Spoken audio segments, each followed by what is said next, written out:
2004년 평양의 하늘은 늘 같았습니다. 텅 비고 무겁고 어딘가 짓눌린 듯한 적막함이 도시 전체를 감쌌지요. 고려항공 소속 국제선 승무원 윤소연 25과 김아린 24은 매일같이 화사한 미소를 지으며 외국 손님을 맞았지만 그 내면은 오랜 갈망과 공포 그리고 깊은 체념으로 물들어 있었습니다. 소연은 언니 같은 존재였습니다. 침착하고 지적인 그녀는 외국어에도 능했고 위기 대처 능력도 뛰어났습니다. 하리는 밝고 명랑했지만 누구보다 순수하고 쉽게 상처받는 마음을 가진 아이 같았지요. 두 사람은 감시와 통제가 일상인 비행 스케줄 속에서도 조용히 서로의 귓속말로만 진심을 나누며 버텼습니다. 언니, 가끔은 꿈꿔요. 저기 비행기 창밖하늘 건너 진짜로 다른 세상이 있을 거라고. 하리나, 진짜로 있어. 우리 언젠간 그 하늘을 건너자. 하지만 그 바람은 말 그대로 꿈으로만 여겨져야 했습니다. 북한 고위 간부들의 눈은 늘 그들을 따라다녔고, 특히 최근엔 장성택 조카로 악명 높은 장태호가 두 여성 모두를 연애의 강제로 호출하기 시작했습니다. 그건 곧 성적인 착취의 예고장이었고, 두 사람 모두 그 사실을 너무나 잘 알고 있었습니다. 어느 저녁, 하리는 고개를 숙인 채 떨리는 목소리로 말했습니다. 언니, 우리 이대로 가면 죽는 거예요. 몸은 살아도 마음은 죽어요. 소연은 하린의 손을 잡고 눈을 감았습니다. 그래, 탈북하자. 그렇게 두 사람은 목숨을 걸고 자유를 향한 결심을 굳혔습니다. 그들에게 남은 선택지는 하나뿐이었습니다. 죽음을 각오하고 뛰어나가거나 평생을 지옥에 갇혀 살거나. 그 순간 소연의 어머니와 생전에 인연이 깊었던 고려항공의 사무장 박영희가 움직였습니다.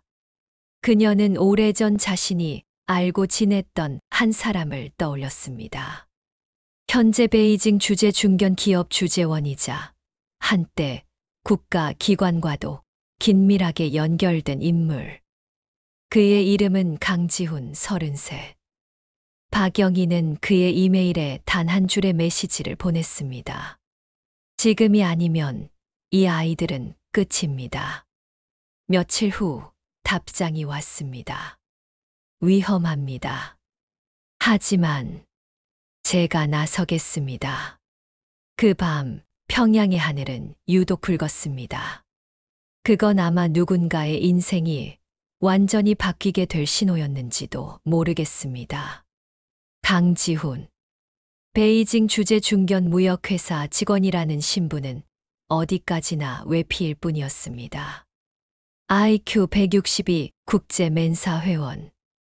한국 정보기관의 협력자로 활동했던 전력이 있는 그는 지금은 외교적 민간 루트에서 비공식 작전을 수행하는 비선 조력자로 살아가고 있었습니다. 박영희의 요청은 단호했고 절박했습니다. 그리고 지훈은 그 긴 이메일 말미에 남겨진 두 여성의 사진을 보는 순간 마음속 어딘가에서 무언가가 움직였습니다.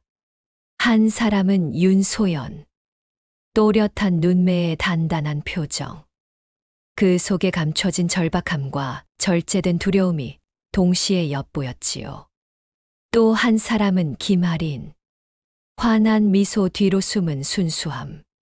그리고 어린아이 같은 눈빛 속에 숨어있던 외로움. 지훈은 오래 고민하지 않았습니다. 이건 구출이 아닙니다. 사람을 살리는 일입니다.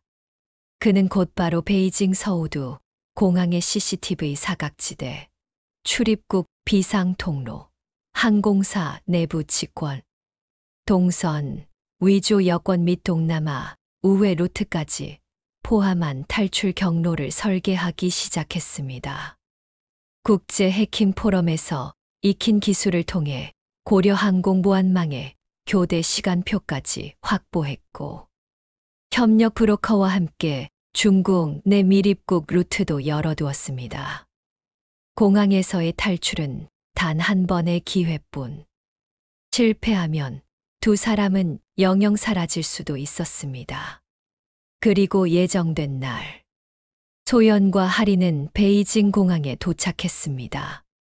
그들을 감시하는 북한 보위부 요원의 시선이 날카롭게 따라붙고 있었지만, 지우는 미리 설정해둔 공항 내 혼란 발생 장치 안내, 방송 오류와 보안 체크포인트, 정전 신호를 발동시켰습니다. 그 혼란을 틈타 소연과 하리는 안내받은 동선으로 빠르게 이동했고, 정해진 화물구역 출입구에서 강지훈과 처음 마주했습니다. 그는 평범한 옷차림으로 말없이 손을 내밀었습니다. 윤소연 씨, 김하린 씨, 지금부터 제가 지켜드릴게요. 그 손을 잡는 순간 두 여성의 인생은 되돌릴 수 없는 항로에 들어섰습니다.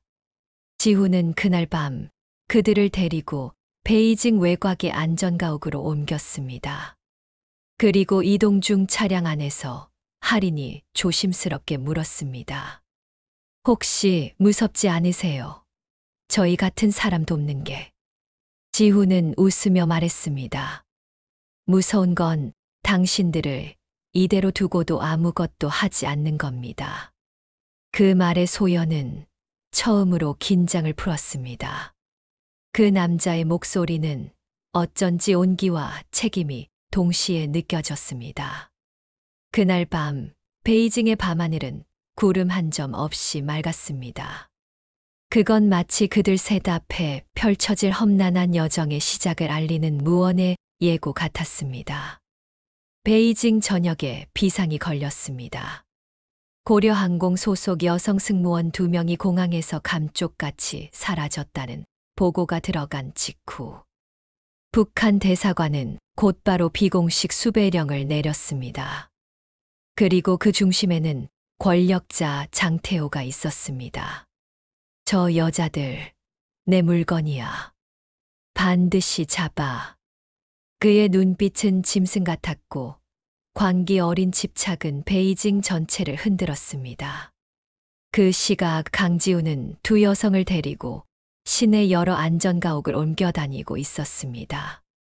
낮에는 중국인 관광객으로, 밤에는 동남아 유학생으로 변장하며 그들은 하루하루를 숨 쉬듯 도망쳤습니다. 지훈은 말했습니다. 이 추격은 오래가지 못합니다. 하지만 방심하면 단 하루만 해도 잡힐 수 있어요. 끝까지 조심해야 합니다. 그러던 어느 밤, 은신처의 좁은 거실. 지훈은 할인의 열이 심해진 것을 알아차렸고, 소연은 밤새 그녀의 머리를 식혀주며 간호했습니다. 지훈은 현지 원주민에게서 배운 민간요법과 응급약으로 간신히 그녀를 살려냈지요. 그날 이후 할인은 지훈에게 한층 더 가까워졌습니다. 지훈 오빠, 저 살아서 한국에 가면 뭐 하고 싶은지 알아요? 뭔데요? 그냥 오빠랑 평범하게 같이 밥 먹고 햇살 드는데 누워있고 싶어요. 지금처럼요. 무섭지 않은 세상에서. 그 말에 지우는 아무 대답을 하지 못했습니다. 하지만 그 밤 그는 조용히 할인의 손을 자신의 손으로 감싸 쥐었습니다. 며칠 후 지우는 세 사람을 이끌고 중국 베트남 접경지대로 향했습니다. 국경은 험했고 도처의 무장 밀수 조직의 시선이 도사리고 있었습니다. 심지어 할인과 소연은 한밤중 짐칸 아래에 몸을 숨긴 채 숨을 쉬는 것조차 조심해야 했습니다. 그 와중에도 지우는 밤마다 두 여성의 체온을 확인하며 속삭였습니다. 절대 혼자 두지 않겠습니다. 끝까지 함께 하겠습니다. 그 말은 단순한 약속이 아니었습니다. 그건 한 남자의 인생 전체를 거는 맹세였습니다. 그리고 며칠 뒤 그들은 마침내 동남아 해안가 마을에 도착했고 작은 어선을 타고 공해상으로 나갔습니다. 파도 위에서 맞잡은 세 사람의 손. 그날 밤 할인이 지훈에게 물었습니다. 이제부터 우리 어떻게 되는 거예요? 지훈은 조용히 대답했습니다. 이제부터는 우리가 우리 인생을 선택하는 겁니다. 그리고 그 말이 현실이 되기 시작했습니다. 2004년 늦가을 인천국제공항 활주로 위로 상쾌한 바람이 불어왔습니다. 작은 어선을 타고 공해상을 넘어온 세 사람은 드디어 대한민국 땅에 첫 발을 내딛었습니다. 윤소연과 김아리는 낯선 기온과 냄새, 수많은 전광판을 바라보며 말없이 눈물을 흘렸고 강지우는 조용히 두 사람을 뒤에서 지켜보았습니다. 여기가 진짜 우리가 꿈꿨던 곳이에요. 소연이 묻자 지우는 짧게 고개를 끄덕였습니다. 여긴 두 분이 원해서 온 곳이에요. 앞으로는 누구도 허락받지 않아도 됩니다. 정부는 보안 문제로 세 사람의 신분을 철저히 비밀에 붙였고 경기도 외곽의 보안이 철저한 고급 빌라를 임시 거처로 제공했습니다. 지우는 자신의 사비까지 보태 그곳에 함께 살며 두 여성의 정착을 도왔습니다. 초기 적응은 쉽지 않았습니다. 할인은 문화 충격과 PTSD 증세로 밤마다 악몽에 시달렸고 소연은 외출조차 두려워하며 사람들의 시선을 피했습니다. 하지만 지우는 매일 아침 식사를 직접 차리고 한글부터 세금 납부, 교통카드 충전까지 모든 걸 손수 알려주었습니다. 어느 날 밤 세 사람은 벽난로 앞에 둘러앉아 조용히 와인을 나눴습니다. 지우는 조심스럽게 말을 꺼냈습니다. 이제 두 분은 안전해요. 제가 할 수 있는 건 여기까지일지도 몰라요. 그 말에 할인이 그리고 소연이 동시에 그를 바라보았습니다. 그 눈빛 속엔 똑같은 감정이 담겨 있었습니다. 감사, 안도, 그리고 사랑. 할인이 먼저 입을 열었습니다. 지훈 오빠, 전 오빠가 없으면 안 돼요. 목숨 걸고 저희를 데려와 줬을 때 전 이미 오빠를 믿기로 했어요. 곧이어 소연이 말했습니다. 저 역시 그래요. 살아남았다는 사실보다 오빠가 옆에 있다는 사실이 더 현실 같아요. 그날 밤 지우는 오랫동안 억눌러온 감정을 외면하지 않았습니다. 그는 그들을 바라보며 말했습니다. 내가 여러분을 사랑합니다. 책임이든 의무든 그걸 넘어선 진짜 감정입니다. 그 밤 세 사람은 처음으로 서로의 마음을 확인하고 따뜻하고 조용한 밤 속에서 진심을 나누었습니다. 그것은 피난처가 아닌 진짜 가족의 시작이었습니다. 며칠 후 소연은 아침 식탁에서 조용히 말했다. 지훈 씨, 저 아이를 가졌어요. 할인은 놀랐지만 곧 웃으며 그녀의 손을 잡았습니다. 그리고 몇 주 뒤 할인도 똑같은 말을 꺼냈습니다. 저도요, 언니랑 저 같이 엄마가 될 거예요. 지훈은 말없이 그 두 손을 꼭 잡았습니다. 그리고 그 순간 그는 더 이상 도망치는 이들을 보호하는 남자가 아닌 두 명의 여인과 두 생명을 책임지는 진짜 가장이 되었습니다. 시간은 느리지만 분명히 흘러갔습니다. 경기도 외곽의 그 조용한 집. 이제는 세 사람에게 단순한 은신처가 아닌 가족의 온기와 생명이 움트는 공간이 되어 있었습니다. 윤소연과 김아리는 나란히 임신 중기와 후기로 접어들었고 강지우는 하루하루 두 사람의 몸과 마음을 돌보는 일에 온 마음을 다했습니다. 매일 아침 그는 신선한 과일을 손질해 두 사람의 침대 옆에 놓았고 밤이 되면 허브차를 우려서 소연과 할인의 손에 조심스럽게 건넸습니다. 그리고 소연의 뱃속에 귀를 대고 말했습니다. 사랑아, 오늘도 잘 지냈니? 할인의 배에는 소망이야. 아빠 목소리 들리니? 두 여성은 처음엔 민망하다며 웃었지만 그 속엔 말로 다 표현할 수 없는 감동과 평온이 담겨 있었습니다. 소연은 말했습니다. 지훈 씨, 가끔은 믿기지 않아요. 이렇게 조용하고 따뜻한 집에서 아이를 기다리며 웃고 있는 우리가 정말 그날 밤 총소리를 피해 밀림을 건넜던 사람들 맞나요? 지훈은 그녀의 손을 잡고 말했습니다. 우린 그 모든 시간을 통과했으니까요. 그래서 지금 이 평온이 더 소중한 거예요. 임신 기간 중반부에 접어들면서 두 사람은 서로를 경쟁자가 아닌 진심 어린 동반자로 완전히 받아들였습니다. 할인은 입덧이 심할 때마다 소연에게 기대어 울었고 소연은 밤마다 할인의 등을 토닥이며 우리 꼭 같이 출산하자는 약속을 하곤 했습니다. 지훈은 이 모든 모습을 조용히 지켜보며 그 어떤 도덕이나 세상의 시선보다 더 크고 깊은 사랑을 느꼈습니다. 그러던 어느 날 정기 검진을 함께 다녀온 세 사람은 산부인과에서 돌아오는 길에 조용히 근처 공원에 들렀습니다. 벚꽃이 만개한 길목에서 할인이 입을 열었습니다. 지훈 오빠, 나 사실 말 안 했는데 가끔 두려워요. 우리가 만든 이 가정이 너무 특별해서 세상이 쉽게 받아주지 않을까 봐. 소연도 조용히 덧붙였습니다. 맞아요. 하지만 그래도 괜찮아요. 왜냐면 우린 함께니까요. 오빠도 나도 할인이도 그리고 이 아이들도. 지훈은 두 사람을 품에 안았습니다. 그리고 나직이 말했습니다.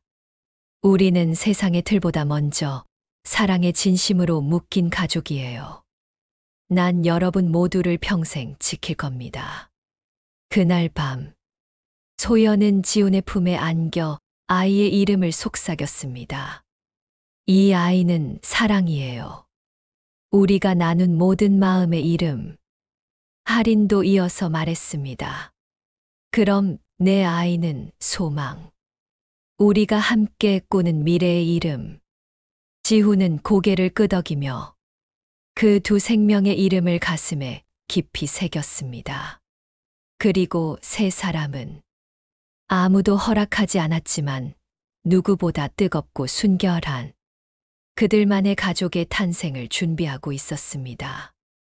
봄이 깊어지며 윤소연과 김아린의 배는 아름답고 또렷하게 불러왔습니다. 강지훈은 더 이상 보호자가 아니라 두 여성의 확실한 남편이자 곧 태어날 두 생명의 부모로서의 준비를 함께하고 있었습니다.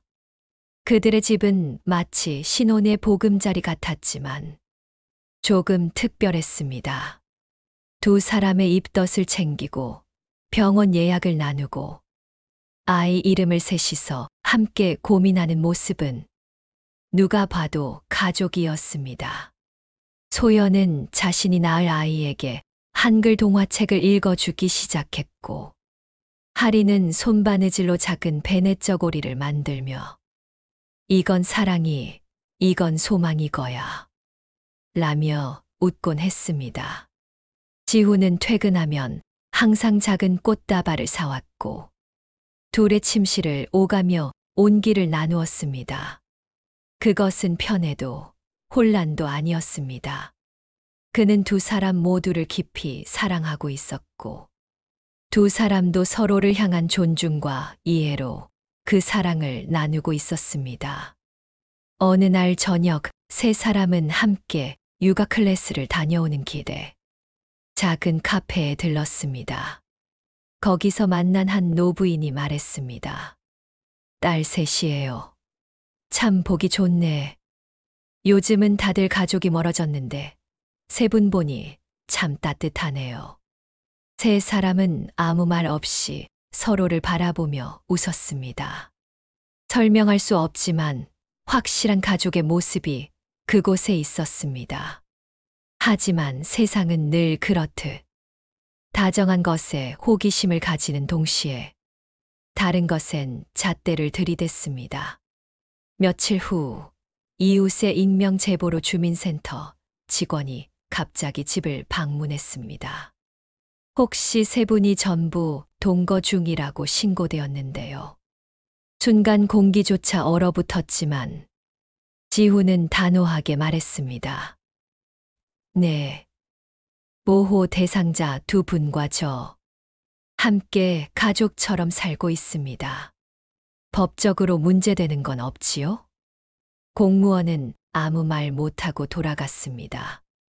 그날 밤 소연은 말없이 지훈의 어깨에 기대었습니다. 우리 잘 살고 있는 거 맞죠? 지훈은 대답했습니다. 누가 뭐라 하든 난 하루하루가 가장 진짜답게 살아가는 중이라 믿어요. 그리고 여러분 덕분에 나는 매일 살아있다고 느껴요. 그날 이후 세 사람은 외부 시선을 신경 쓰지 않기로 마음을 모았습니다. 세상은 설명되지 않아도 그들은 사랑과 신뢰, 그리고 생명으로 묶인 진짜 가족이었기 때문입니다. 그리고 출산 예정일이 가까워지고 있었습니다. 지훈은 밤마다 각방을 돌며 두 사람의 배 위에 손을 얹고 조용히 말했습니다. 사랑아, 소망아, 우리 곧 만나자. 아빠가 가장 먼저 안아줄게. 그 순간 아이들이 배 속에서 동시에 움직였습니다. 그것은 마치 곧 세상에 나올 준비가 되었다는 신호처럼 느껴졌습니다. 예정일이 보름 앞으로 다가온 초여름의 어느 밤. 집 안은 조용했지만 세 사람의 마음 속엔 말할 수 없는 감정의 파도가 일렁이고 있었습니다. 윤소연은 몸이 무거워져 낮 동안 거의 누워 지냈고 김아린 역시 자주 허리에 손을 얹은 채 천천히 걷고 있었습니다. 강지우는 그들의 곁을 떠나지 않았습니다. 매일같이 식단을 관리하고 체중과 혈압을 기록하며 가벼운 마사지까지 도맡았죠. 하지만 그날 밤은 달랐습니다. 소연이 지훈의 손을 조용히 잡고 말했습니다. 지훈 씨, 오늘 밤 우리 진짜 가족이 되고 싶어요. 지훈은 그녀의 눈빛 속에 깃든 결연함을 읽었습니다. 그건 단순한 위로가 아니라 두 사람 모두에게 확실한 믿음과 사랑을 나누고 싶다는 의지였습니다. 조용히 방문이 닫히고 불이 꺼졌습니다. 오랜 침묵 뒤 조심스레 이어지는 손길들. 그들의 입맞춤은 조용했고 움직임은 따뜻했으며 그 모든 순간이 세상의 시선과 무관한 진심으로 이어졌습니다. 하리는 그 방을 스쳐 지나며 모든 걸 알았지만 그녀는 아무 말 없이 작은 미소를 지었습니다. 그리고 새벽녘 지훈이 조심스럽게 그녀의 방을 노크했습니다. 괜찮을까? 하리는 침대에서 몸을 일으키며 말했습니다. 지훈 오빠. 전 언니와 오빠가 사랑하는 모습이 이상하지 않았어요. 오히려 따뜻했어요. 그 말에 지훈은 눈을 떨구었습니다. 하지만 하리는 그의 손을 잡고 말했습니다. 그리고 나도 원해요. 언니만큼 저도 오빠를 사랑해요. 이제 우린 더 이상 불완전한 조각이 아니라 같은 퍼즐이에요. 그날 새벽 두 사람은 조용히 서로를 안았고 지훈은 하린의 이마에 입맞추며 말했습니다. 고맙다. 내가 나를 받아줘서 내가 누구보다 좋은 아빠가 될 수 있을 것 같아. 그날 이후 세 사람은 더 이상 애매한 틀 속에 머물지 않았습니다. 누가 먼저였는지, 누가 더였는지는 중요하지 않았습니다. 그들은 서로를 선택했고, 사랑했고, 책임졌습니다. 지훈은 서재의 작은 수첩을 꺼내며 아이들의 이름 아래 각각 이렇게 적었습니다. 사랑 윤소연, 소망 김하린, 그리고 그 옆에 적었습니다. 아빠 강지훈, 엄마들 소연과 하린, 가족 형식 정의할 수 없음. 그러나 확실히 존재함. 며칠 뒤 세 사람은 임산부 촬영을 위해 함께 스튜디오를 찾았습니다. 소연과 하린은 배를 맞댄 채 나란히 서 있었고, 지우는 두 사람 뒤에 서서 배 위에 조심스럽게 손을 얹었습니다. 카메라 셔터가 눌리는 순간 사진사도 모르게 중얼거렸습니다. 이건 사랑이네요. 그냥 순수한 사랑. 출산 예정일보다 조금 이른 어느 늦은 밤, 먼저 신호가 온 건 윤소연이었습니다. 진통은 갑작스럽게 그러나 망설임 없이 찾아왔고, 강지우는 미리 준비해둔 산모 가방을 들고 급히 병원으로 향했습니다. 하린도 함께였습니다. 소연은 땀에 젖은 얼굴로 하린의 손을 꽉 잡으며 말했습니다. 하린아, 꼭 같이 옆에 있어줘. 하린은 눈물 맺힌 채 고개를 끄덕였습니다. 언니 같이 있어줄게요. 끝까지. 그렇게 첫째 사랑이가 세상에 태어났습니다. 병실엔 고요한 울음소리가 울렸고, 소연은 힘겨운 숨을 내쉬며 아기의 뺨을 부드럽게 쓰다듬었습니다. 안녕 사랑아, 내가 살아줘서 엄마가 얼마나 고마운지 몰라. 그 순간 하린도 배를 감싸쥐고 얼굴을 찡그렸습니다. 그녀에게도 진통이 시작된 것이었습니다. 병원은 분주해졌고, 지우는 두 방을 오가며 두 여성 모두의 손을 꼭 잡고 있었습니다. 그리고 몇 시간 후, 둘째 소망이가 세상의 빛을 보았습니다. 하린은 분만실에서 아기를 품에 안고 참았던 눈물을 터뜨리며 말했습니다. 이 아이가 내 소망이에요. 언니랑 저랑 이 세상에서 살아남은 모든 이유예요. 지훈은 두 아이를 안은 채 소연과 하린의 곁에 나란히 앉았습니다. 네 사람의 손이 마주 잡히는 순간, 지훈은 조용히 그러나 확실하게 말했습니다. 지금 이 순간부터 우리는 누구의 허락도 필요 없는 진짜 가족입니다. 세상이 뭐라 해도 나는 당신들과 이 아이들을 끝까지 지킬 겁니다. 며칠 후 퇴원한 네 사람은 경기도 외곽 그 집으로 다시 돌아왔습니다. 거실엔 아기 침대 2개, 부엌엔 따뜻한 죽 냄새, 창밖에선 봄꽃이 조용히 흩날리고 있었습니다. 소연은 지훈에게 말했습니다. 당신을 처음 만났을 때 우릴 구해줄 거라고는 상상도 못했어요. 근데 지금은 아이 둘을 안고 있는 아빠가 되어 있네요. 하린도 웃으며 말했습니다.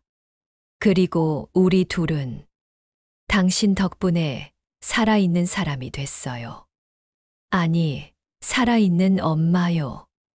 그날 밤, 네 사람은 서로의 숨결을 느끼며 소파에 나란히 앉았습니다. TV에선 아이용 동요가 흘렀고, 소망이와 사랑이는 조용히 잠들었습니다. 지훈은 속으로 생각했습니다. 이건 내가 만든 삶이 아니다.